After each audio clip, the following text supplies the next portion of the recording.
Hi, this is Stephen Barnes, welcoming you to Healing Emotions, Part 7, The Dark Night of the Soul. Now, this might also reasonably be referred to as collapsing to the center. Now, it's important to remember that defeat, at least temporary defeat, is inevitable in life. The approach to any major goal will exhaust your current resources, putting a crack in your ego shell. Now, if you know this in advance, then it's a lot like knowing that your car is going to get a flat tire when you drive across the desert next week.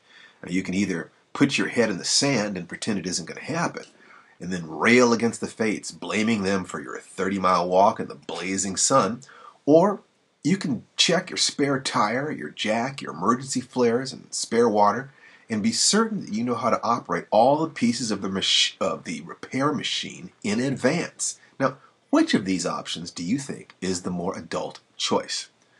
The key is going to be balance.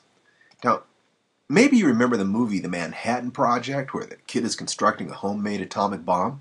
The goal is to create a critical mass of fissionable material that required a plastic explosive to drive all the U-238 inward into a sphere at a single critical instant, triggering the desired boom. Just a fraction off in any direction, and you don't get that bigger explosion.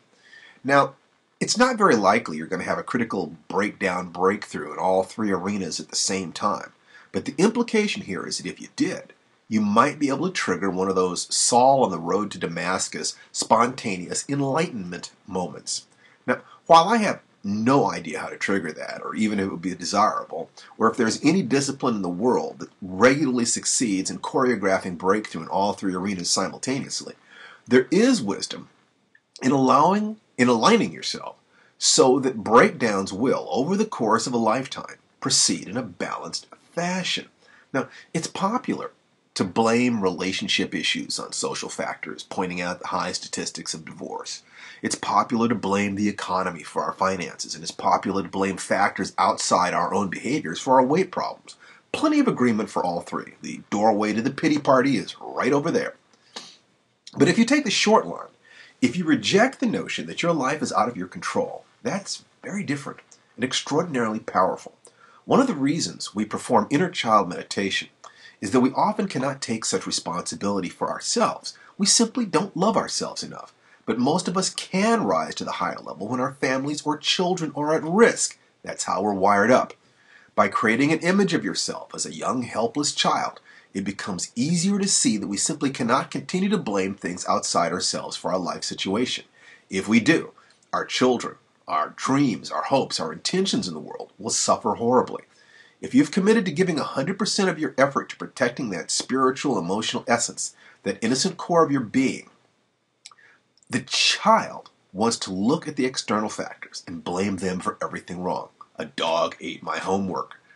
But the adult knows that someone, somewhere has to be the bottom line. You have to be willing to hurt, to bleed, to cry, to really feel the pain of letting yourself down, but simultaneously identify with that perfect, precious child within you, always filled with love and hope. It's a tricky balance to maintain.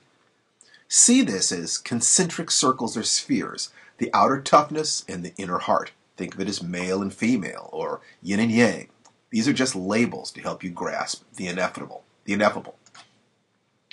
Choose your goals in balance, and when failure comes, collapse to the center, inward to your beloved child, where you are prepared to give your life to protect what is most precious. Bare your teeth. Put your back to the wall. You are the bottom line. You'd go into a burning building to protect your infant son or daughter, wouldn't you? You owe yourself no less. The dark night of the soul will come. You have to find something worth fighting for, worth living for, dying for. Remember, it's not just what you're fighting with, it's what you're fighting for. Your dreams, your love, your heart can and should be that something. This is Stephen Barnes, asking you to take the commitment to be the hero in the adventure of your lifetime. There's no one else to do the job. For more information, you can go to www.diamondhour.com.